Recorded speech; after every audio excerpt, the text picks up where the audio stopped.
ازيكم يا حلوين واهلا بيكم من جديد مع نيهاليستا. اخيرا فيديو الجولة في المطبخ. الفيديو ده طلب مني كتير جدا، ان شاء الله كمان هيكون اجابة على كل الاسئلة الخاصة بالاكسسوارات اللي انا بستخدمها في المطبخ. طبعا فيديو الجولة بالنسبة لي لازم يكون من اكتر الفيديوهات اللي فيها فائدة. يعني الفكرة مش ان بس اقول لكم هاي يا جماعة شفتوا المطبخ اوكي باي، لا مش كده خالص. طبعا عملت معاكم قبل كده جولة كان في المطبخ الابيض الصغير. انا بعتبر الفيديو ده من اكتر الفيديوهات المفيده الموجوده عندي على القناه، كله افكار. كمان عملت لكم جوله في المطبخ التاني اللي هو كان البينك، انه كان عنوانه ان ازاي نلون مطبخنا، ازاي نلون حاجتنا. ونفس الفكره المقابله لنفس الفيديو ده لما اتكلمنا عن ازاي تلوني وتدخلي الوان في الحمام. كنت مختار الحمام اللون الاخضر ومختار المطبخ اللون البينك. وفي فيديو اللي اتكلمنا فيه عن الحمامات المودرن، فالفيديو لازم ان شاء الله يكون فيه افاده. المهم يلا خلينا نبتدي. ده شكل المطبخ من بره. قبل ما ندخل طبعا عندي على باب المطبخ الخشبة دي ايدي ورجلي لا استغني عنها ابدا، دي اللي متخليش بنتي تدخل المطبخ. كلمتكم عنها في فيديو مخصوص قبل كده، هسيب لكم اللينك ليه في صندوق الوصف. في الوش فيه الغسالة وفي الجزء ده دايما بتشوفوه. طبعا العلب دي انا اتكلمت عنها بالتفصيل في فيديو قبل كده. وده الشباك، وده الجزء اللي هنا الاضاءة برضو اتكلمنا عليها بالتفصيل. الستارة دي انا اتكلمت عنها بالتفصيل، عملت لها فيديو قبل كده. ده الجزء اللي هنا المطبقية والمعالق، الحاجات اللي بنستخدمها دايما. والبوتاجاز اتكلمت عنه قبل كده. بصوا هو كله لونه بينك، ومن الجنب لونه بينك كمان. من فوق فيه الشكل ده. طبعا كان يبقى تحفه لو البوتاجاز كبير 5 عيون، او التلاجة بتاعتي كبيره عشان تملى المكان بالظبط، بس بتوعي صغيرين.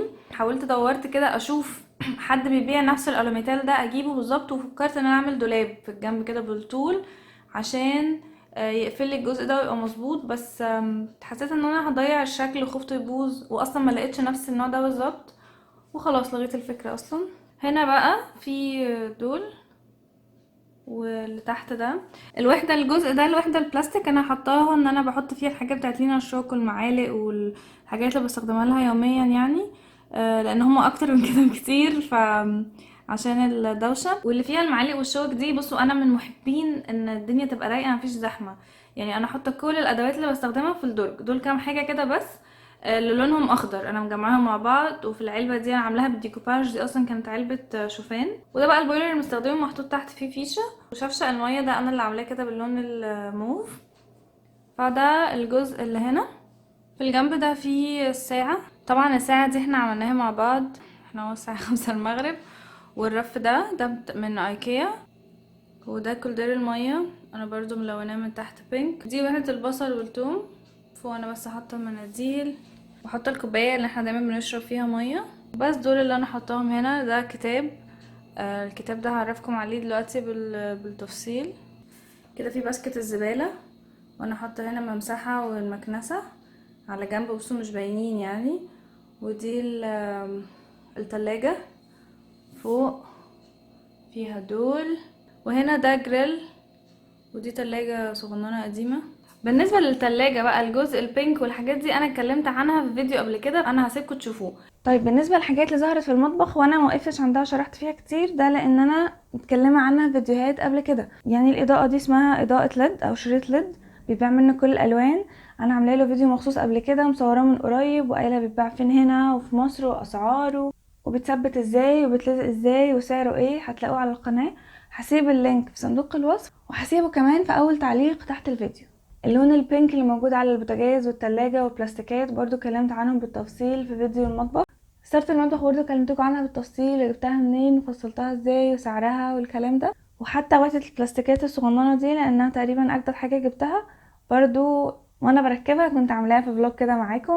اتكلمنا عن افكار كتير، مثلا زي لما كلمتكم عن ركن الشاي والقهوة. ده مطبخي القديم كان كبير بس كان غير مستغل يعني. طبعا بيت ايجار، فصاحب البيت مش مقفل المطبخ كله، كان مقفل لي جزء واحد بس، فكانت الدنيا عندي فاضية. من ضمن الحاجات اللي انا عملتها ان انا جبت الرف ده وجبت تحتيه الترابيزة دي وعملتهم ركن كده للشاي والقهوة، وكنت حاطة كمان ترابيزة وكراسي. ده ممكن يبقى فيديو نتكلم فيه بعد كده، يعني زي ما اتكلمنا عن ازاي لو مكان صغير استغله صح، ممكن كمان نتكلم عن لو ما شاء الله المكان كبير ازاي ممكن استغله صح.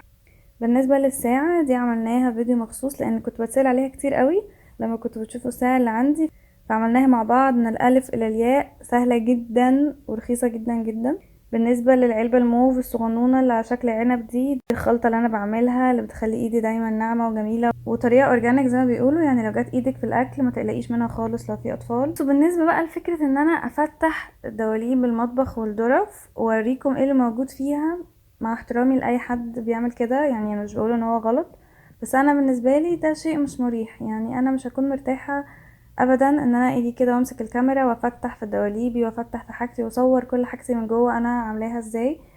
الرص من جوه ده بيرجع لكل حد، بيتحسب كمان حسب حجم المطبخ اللي عندك. مطبخ كبير عندي مساحة هبقى بحط حاجتي براحتي، لو الدنيا ضيقة هبقى مقسمة الحاجات الدنيا ضيقة اكتر. يعني اصلا دي بتختلف من شخص لاخر حسب المساحة. انا بشوف ان اكتر مكان دايما بيكون مكركب تحت الحوض.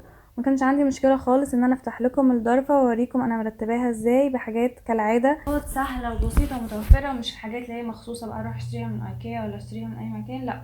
عملناها بحاجات كتير، سلطة الغسيل، سلطة الفاكهة. فده فيديو برضو هتلاقوه موجود. من اكتر الحاجات اللي بتعمل دوشة جدا في المطبخ الاكياس، عملنا فيديو مع بعض 3 طرق لتنظيم الاكياس. برضو ما كانش عندي مشكلة، بل بالعكس ان انا وريتكم ازاي انا منظمة ضرفة التوابل، ازاي عملت طقم توابل من البرطمانات العادية وافكار لتزيين البرطمانات. لكن ان انا افتح المطبخ كده كله من اوله لاخره، يعني اعذروني انا مش هكون مرتاحة. فيا رب الفيديو يكون كان مفيد ليكم، واشوفكم ان شاء الله على خير الفيديو الجاي. باي باي.